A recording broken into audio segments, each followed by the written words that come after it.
E vamos lá que nós temos atualizações importantes sobre a guerra Rússia e Ucrânia e dessa vez envolvendo o Brasil. Isso mesmo, o Brasil se envolvendo aí nessa relação, principalmente no que diz respeito à tentativa de término dessa guerra entre Rússia e Ucrânia que está se alastrando já há anos, na verdade já dá para dizer alguns anos, desde 2022, certo? Então vamos lá. E o que nós temos, professor? O que nós temos é o seguinte: nós temos marcado para outubro, próximo mês, então, uma reunião da cúpula dos BRICS. Então você sabe o que é o BRICS, né? A gente tem um vídeo aqui no canal falando sobre isso, eu vou deixar aqui no card para vocês. E das grandes lideranças, a cúpula do BRICS, é formada por Brasil, Rússia, Índia, China e África do Sul, certo? O que vai ser discutido nessa cúpula dos BRICS? Vai ser discutido sobre os novos membros que ingressaram nos últimos meses, que são Egito, Etiópia, Arábia Saudita, Emirados Árabes Unidos e Irã, mas existem dezenas de outros países que querem ingressar no BRICS também, certo? Então isso vai ser discutido. Essa é uma das pautas que a gente vai ter. O segundo debate, o segundo ponto, a segunda pauta importante aqui do BRICS é porque um dos membros da cúpula dos BRICS, que é a Rússia, está envolvida na guerra contra a Ucrânia já desde 24 de fevereiro de 2022. Então a gente já tem bastante tempo aí dessa guerra, a gente cobriu esse conflito lá desde o início. Então vai ser discutido. Essa guerra já deixou não, assim, é impressionante, já são mais de 1 milhão de mortos, entre mortos e feridos, certo? Segundo o Wall Street Journal. Então é preciso ter essa discussão, visto que um dos países membros do BRICS, da cúpula dos BRICS formadores, está envolvido nessa guerra. Mas por que isso tem a ver com o Brasil? Por isso que eu trouxe esse vídeo aqui para vocês. Porque o presidente da Rússia, o Vladimir Putin, ele fez uma ligação para o presidente do Brasil, Lula, hoje de manhã, o que é absolutamente normal, esse tipo de ligação. Antes da cúpula dos BRICS, eles já começam a negociar as pautas, principalmente quando diz respeito sobre as concepções, as questões das reuniões bilaterais. Porque além da cúpula, além da conferência ampla, a gente tem as reuniões bilaterais entre os países para fazer alguma negociação comercial bilateral. Então o Brasil ele faz essas negociações com vários outros países. Primeira coisa, o Vladimir Putin ele se solidarizou, segundo Itamaraty, tá? São informações do Itamaraty, ele se solidarizou com as queimadas que estão acontecendo no Brasil. E, em segundo momento, ele se mostrou disponível a conversar sobre a proposta brasileira sobre o fim da guerra entre a Rússia e a Ucrânia, que vai se alastrando. Que proposta brasileira é essa? A proposta brasileira é uma proposta feita em abril desse ano, em maio, na verdade, desse ano, de 2024, então tem alguns meses, ela já começou a ser discutida, já foi discutida em alguns momentos, mas ela ainda está em pé, tá? Ela ainda está de pé. É uma proposta sino-brasileira, na verdade é uma proposta feita entre Brasil e China que assinam sobre o fim da guerra. Brasil e China, então, demonstram interesse em terminar com essa guerra, porque nenhuma guerra é boa para nenhum lado, certo? Vamos passar então por essa proposta que o Vladimir Putin mostrou interesse em conversar. Vamos lá, a proposta foi feita entre China e Brasil em maio de 2024 e leva em consideração 6 pontos, segundo aqui o próprio site do Itamaraty, que trabalha com as relações internacionais brasileiras. Tá bom? O primeiro ponto é a não expansão do campo de batalha, então não deve haver mais expansão além do que já aconteceu no campo de batalha, sem escalada, tem uma vírgula aqui, sem escalada dos combates e não inflamação da situação, para que os dois países, a proposta é para os dois, tá? Não é só para a Rússia não, é para a Rússia e a Ucrânia, para que os dois países parem de se provocar. Quando eu falo aqui inflamação da situação, parem de se provocar e achar justificativas para novas invasões, novos ataques, tá bom? O segundo ponto é o estabelecimento do diálogo por ambas as partes, um diálogo igual. Escutar igualmente tanto o ponto de vista de Vladimir Zelensky, presidente da Ucrânia, quanto o ponto de vista de Vladimir Putin, presidente da Rússia, certo? Terceiro ponto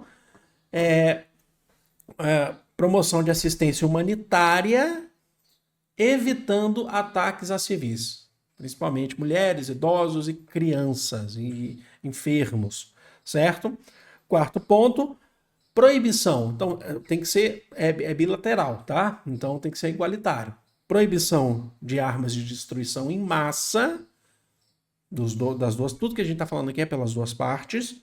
5 pontos, proibição de ataques em usinas nucleares, incluindo aí usinas, utilização de energia nuclear para fins pacíficos. A gente sabe que é uma pauta que foi sendo colocada desde o início do conflito, tá bom?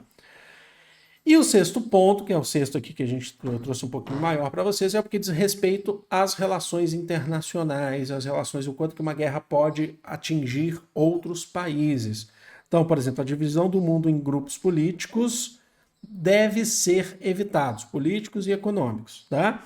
Então é preciso unir esforços para a cooperação internacional em energia, moeda, finanças, comércio, segurança alimentar e segurança, tá, dos países, incluindo gasoduto, incluindo vários recursos naturais em geral.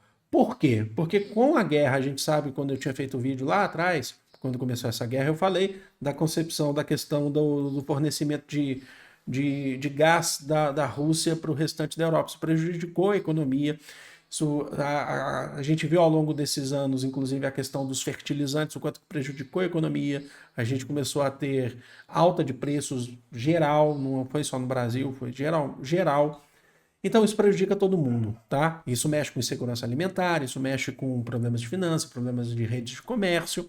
Então, a negociação é que essa proposta sino-brasileira é que a gente faça uma cooperação, né? Que tenha uma relação de solidariedade, e aí é uma proposta já universal, que não hajam mais essas divisões no mundo, tá bom?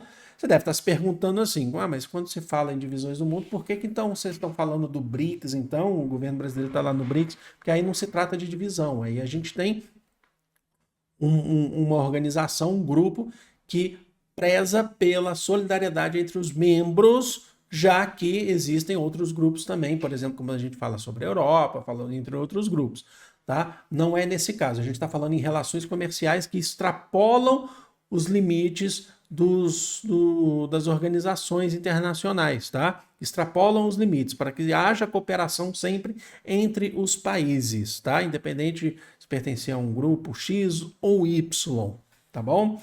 Então é isso. É uma proposta. O Vladimir Putin falou que gostaria de conversar sobre, porém tem um ponto aí importante que, desde o início, o presidente da Ucrânia ele não se mostra muito apto a conversar com o Lula. Ele acusa o Lula de ser amigo do Vladimir Putin, tá bom? Então ele acusa o Lula. A gente quer ver como é que vai ficar isso, porque, por exemplo, nas eleições dos Estados Unidos, a gente sabe, por exemplo, que o Donald Trump ele tem mais relações próximas com o Vladimir Putin.